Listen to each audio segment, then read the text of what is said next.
안녕하세요.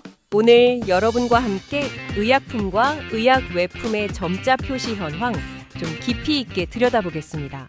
보내주신 자료들을 보니까요. 2024년 7월 약사법 개정 이후 딱 1년이 지났는데 과연 시각장애인의 의약품 정보 접근성 얼마나 나아졌을까요? 모니터링 결과 보고서, 또 개정된 한국 점자 규정, 그리고 식약처의 최신 고시까지 이걸 바탕으로 현주소와 과제를 한번 명확히 짚어보겠습니다. 네, 반갑습니다. 법 개정으로 의약품 점자 표시가 의무화된 지 이제 1년인데요. 보내주신 2025년 7월 모니터링 결과를 보면 현실은 아직 좀 못 따라가고 있는 것 같습니다. 조사 대상 의약품이 39개였는데 실제 점자 표시에서 지금 팔리고 있는 제품은 17개, 약 44% 정도 수준이에요. 44%요? 네, 법 시행 초기라는 점을 감안해도 조금은 아쉬운 수치죠. 44%면 사실 절반도 안 되는 거네요. 근데 더 눈에 띄는 건 이게 약품 종류별로 이행률 차이가 꽤 크다는 점이에요. 편의점에서 파는 안전상비 의약품은 70%가 넘는데 처방이 필요한 전문 의약품은 이행률이 0%라고요. 네, 맞습니다. 이건 정말 좀 심각하게 봐야 하는 거 아닌가요? 안전이랑 직결되는 정보인데? 네, 정확한 지적이십니다. 안전상비약은 11개 중에 8개가 표시돼서 72.7%, 가장 높긴 한데요. 근데 이게 전체 조사 대상에서 차지하는 비중으로 보면 20.5% 정도밖에 안 됩니다. 그리고 약국에서 주로 사는 일반 의약품은 25개 중에 9개, 그러니까 36%만 표시됐고요. 말씀하신 대로 전문 의약품은 이번 조사 대상이 3개였는데 다 안약이었거든요. 근데 모두 표시가 안 돼서 0%입니다.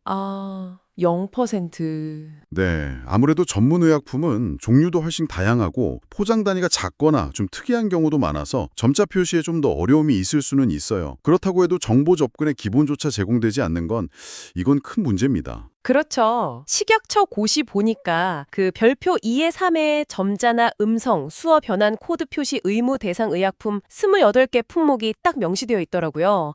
코엔쿨 나젤 스프레이, 판피린 큐에 개보린정 같이 저희한테 익숙한 제품도 많던데 이 규정 내용 조금 더 자세히 봐야겠어요. 구체적으로 어떤 내용인가요? 네, 그 규정을 보면요. 점자로는 기본적으로 제품명을 표시하게 되어 있습니다. 포장 공간이 좀 부족하면 축약도 가능하고요. 그리고 이제 더 자세한 정보, 성분이나 효능, 용법, 주의사항 같은 것들은 음성이나 수어 영상으로 변환되는 QR코드 같은 거를 통해서 제공하도록 하고 있습니다. 점자로 어떻게 찍을지, 형압을 우선으로 하되 스티커도 가능하다든지, 위치는 어디에, 주표시면 우측 상단 원칙, 점 높이는 어느 정도로 할지 같은 세부 기준도 마련되어 있고요.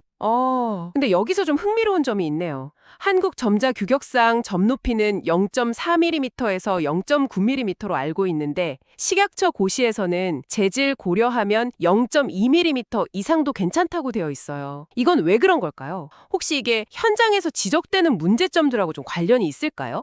네. 그럴 가능성이 상당히 높습니다. 아마도 이제 딱딱한 종이 상자뿐만 아니라 연고 튜브라든지 플라스틱 용기 같은 다양한 재질의 점자를 찍어야 하니까요. 그런 현실적인 어려움을 좀 고려한 조치로 보이는데요.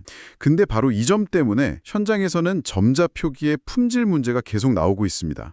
제약사별로 점자 규격이 너무 다르고 어떤 건 점자가 너무 낮거나 뭉개져 있어서 시각장애인 분들이 실제로 만져서 읽기가 거의 불가능하다 이런 의견이 많아요.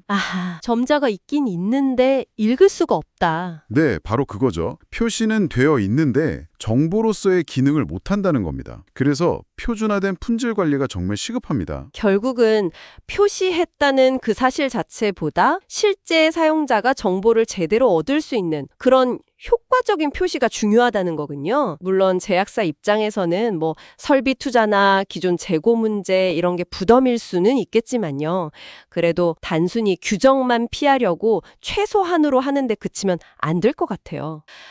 그리고 점자 관련해서 문의할 때 고객응대 접근성도 좀 떨어진다는 지적도 있었다 하면서요. 네, 그런 의견도 있었습니다. 점자 표기 자체뿐만 아니라 그 관련 정보를 문의하는 과정에서도 장벽이 있다는 의미겠죠. 그리고 의약외품도 사실 비슷합니다. 유사한 규정이 2024년 7월 22일자로 새로 만들어졌거든요. 템포 같은 생리대나 리뉴 같은 렌즈 세척액, 또 손소독제 같은 지정된 품목 별표사에 대해서 제품명 점자 표시하고 상세 정보 정보는 코드로 제공하도록 의무화되었죠. 이것도 비슷한 과제를 안고 있다고 봐야 할 것 같습니다. 아, 근데 이제 작년에 시행됐는데도 아직 시중에 보면 점자나 QR코드가 없는 제품들이 꽤 보이던데요?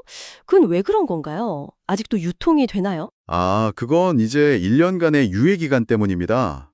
의약품하고 의약외품 모두 2024년 7월 22일 고시가 시행되고 나서 1년 동안은 기존 포장자재를 쓸 수 있게 해줬거든요. 그러니까 2025년 7월까지는 점자나 코드가 없는 옛날 포장 제품이 유통될 수 있었던 거죠. 아마 지금부터는 점차 새 포장 제품으로 바뀌어갈 겁니다. 그렇군요. 자, 그럼 종합해보면 법적 의무화라는 첫걸음은 뗐지만 의약품이나 의약외품 점자 표시는 아직 갈 길이 좀 멀어 보이네요. 단순히 표시율을 높이는 걸 넘어서 실제 사용자인 시각장애인 분들이 쉽고 정확하게 정보를 알 수 있도록 점자 표기의 품질 그리고 표준화 이걸 확보하는 게 가장 시급한 과제인 것 같습니다. 네, 맞습니다.